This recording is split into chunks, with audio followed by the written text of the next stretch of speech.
And welcome back here to Live Now from Fox. I'm Andrew Kraft. Our next story takes us to the state of Louisiana. Live picture there over the New Orleans skyline. Well, we're learning, and I want to put this up from Fox 8, our partners down there, that convicted rapist murderer Jessie Hoffman, 46 years old, was put to death tonight by nitrogen hypoxia. This was Louisiana's first state execution since 2010. And so we wanted to make sure we put this on your radar. And the New York Times says as follows, that almost immediately after taking office last year, Governor Jeff Landry of Louisiana pushed through bills that lengthened prison sentences and eliminated parole for most new convictions. And he argued that resuming executions after a long lull would signal the state was serious about cracking down on crime. Well, today the state did just that, the New York Times reports, carrying out its first execution since 2010. It used nitrogen gas, a method that was first used by Alabama last year and that was legalized by Louisiana lawmakers shortly afterward. Back out live to New Orleans. So a press conference just wrapped up. You're going to hear from the Attorney General there in the state of Louisiana and some of these reporters who witnessed the execution there as well. Let's listen. I have a prepared statement with today's timelines, and then Attorney General Liz Murrow will follow. In accordance with the execution warrant issued by the 22nd Judicial District Court in St. Tammany Parish and the laws of the state of Louisiana, the execution of death row inmate Jessie Hoffman was carried out by nitrogen hypoxia tonight, March 18, 2025, at the Louisiana State Penitentiary. Mr. Hoffman was pronounced deceased by the West Feliciana Parish Coroner's Office at approximately 6:50 p.m. Mr. Hoffman was convicted of first-degree murder of Mary Margaret Molly Elliott on June 25, 1998, and in accordance with the jury recommendation was sentenced to death on September 11, 1998. Beginning at 6:30 a.m. this morning, Mr. Hoffman had visitation with his family, his attorneys, and his spiritual advisor. At approximately 3 o'clock p.m., Mr. Hoffman's visitation with his family concluded, and Mr. Hoffman's attorney was permitted to remain with him till approximately 5:10 p.m. The attorney was allowed to return around 6 p.m. to advise Mr. Hoffman that he was denied relief from the U.S. Supreme Court. Mr. Hoffman's spiritual advisor remained with him the entire time and walked with him into the execution chamber. Mr. Hoffman declined a final meal. At approximately 6:12 p.m., Mr. Hoffman was escorted to the execution chamber, positioned on the gurney, and the mask that delivered the nitrogen was set in place. Mr. Hoffman's spiritual advisor was led into the execution chamber, and a member of the execution team remained inside the execution chamber with the spiritual advisor for security. Individuals from the Louisiana Department of Justice, Louisiana Governor's Office, the St. Tammany Parish District Attorney's Office, along with media representatives from the Advocate/Times-Picayune and WDSU witnessed Mr. Hoffman's execution. At approximately 6:20 p.m., the curtain to the witness chamber opened. Louisiana State Penitentiary Warden Darrell Benoit provided Mr. Hoffman with the opportunity to make a last verbal statement. Mr. Hoffman declined a statement. At approximately 6:20 p.m., Warden Benoit informed the witness that the state would now carry out the execution of condemned inmate Jessie Hoffman. Mr. Hoffman's spiritual advisor remained inside the execution chamber and carried out the previously approved written plan to assist Mr. Hoffman with the exercise of his spiritual beliefs. Nitrogen gas began to flow at approximately 6:21 p.m. and flowed for approximately 19 minutes. At approximately 6:40 p.m., the curtain to the witness chamber closed, and Mr. Hoffman's spiritual advisor was permitted time to remain in the execution chamber according to the written plan prior to the coroner entering the execution chamber. I believe it was 5 minutes. Subsequently, the curtain to the witness chamber opened, and Warden Benoit informed the witnesses that at approximately 6:50 p.m., the execution of Mr. Hoffman was carried out in accordance with the laws of the state of Louisiana. I'll now turn it over to Attorney General Murrow.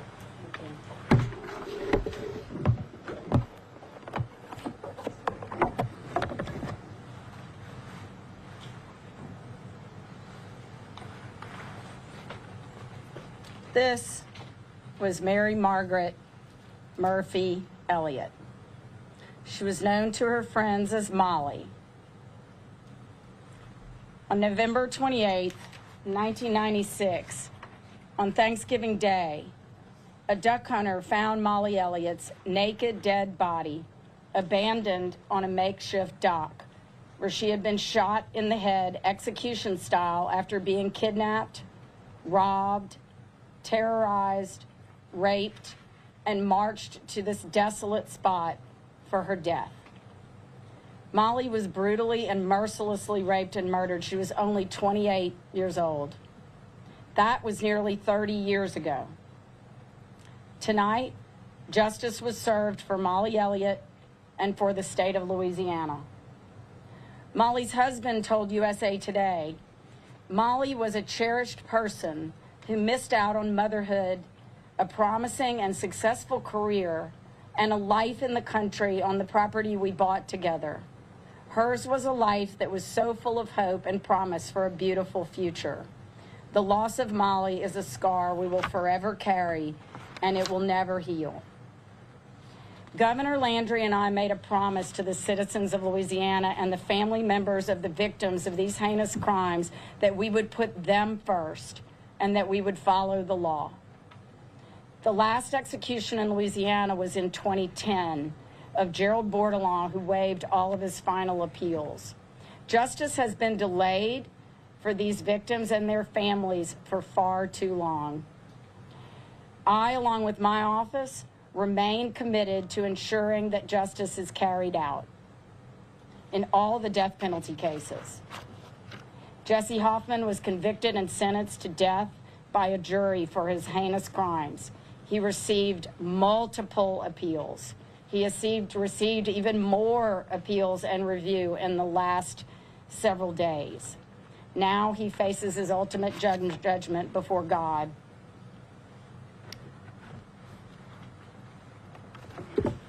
At this time, we'll open it up to questions. We'll start from the left and go this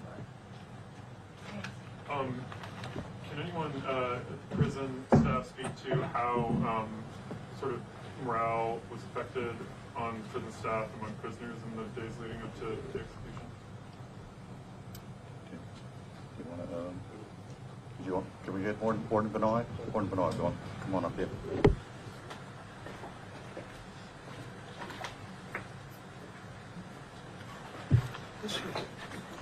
Good evening. Our staff are professionals.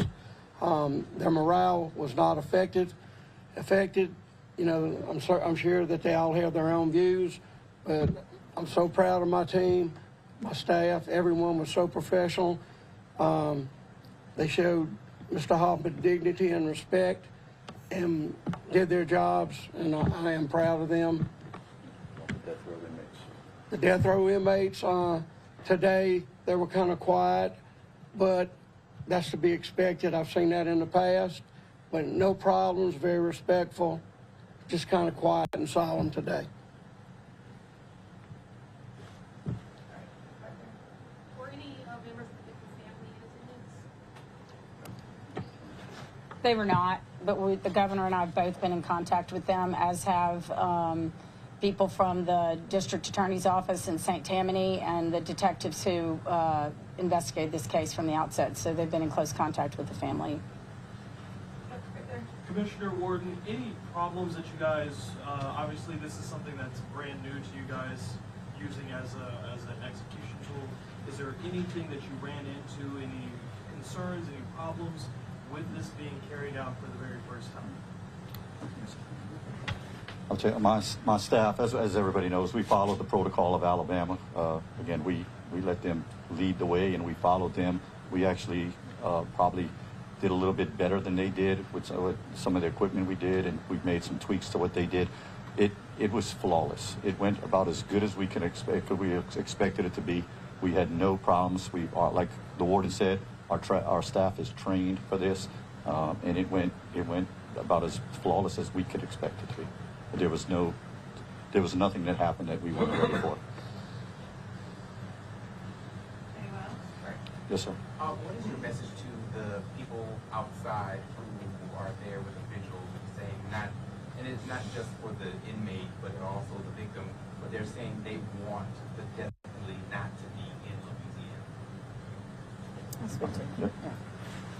Yeah, that's a legislative policy issue, and certainly they are free to advocate and to pray and to continue to support whatever their views are. But this is the law of Louisiana, and we carried out the law of the state of Louisiana.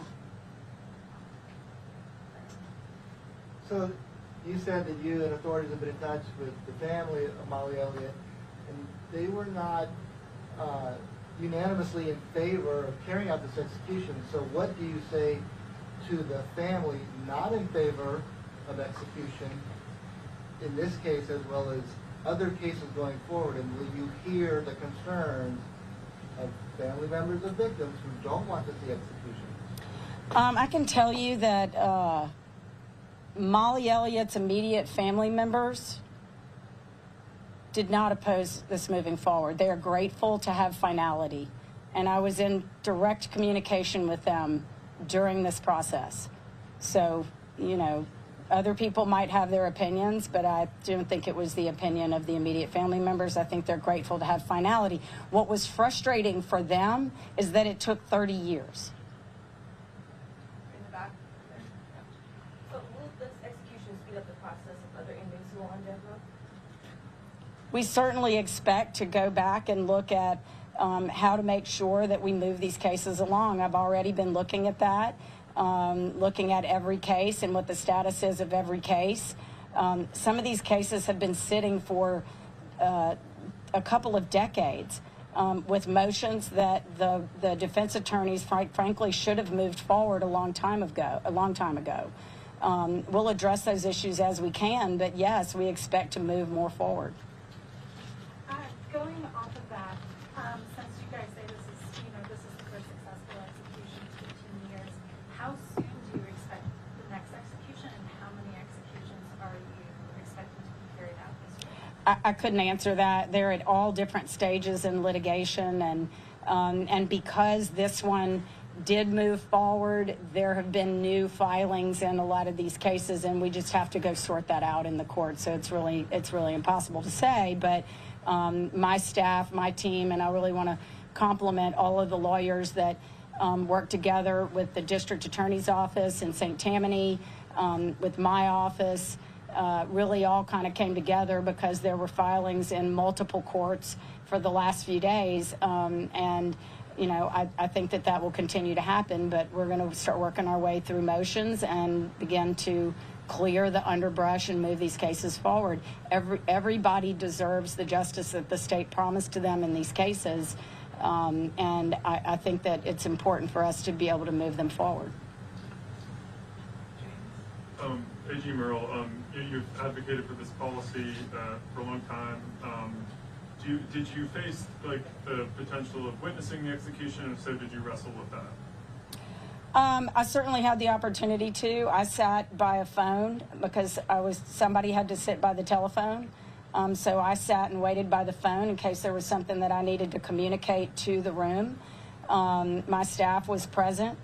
There were a number of people who were present, but somebody had to sit by the phone, and so I sat by the phone. A two-part question. I know that you gave the timeline as to when the lethal gas started flowing and when he was pronounced dead. Did it actually take all 30 minutes for him to die? And also, did he exhibit any visible signs of distress while the execution was being carried out? My chief of prison operations, Seth Smith, has a medical background, and he's the one that was in the room watching, so I'm going to turn it over to him. Okay, to answer that, and like I said, I have a medical background. So what is your name, sir? Seth, S-E-T-H Smith.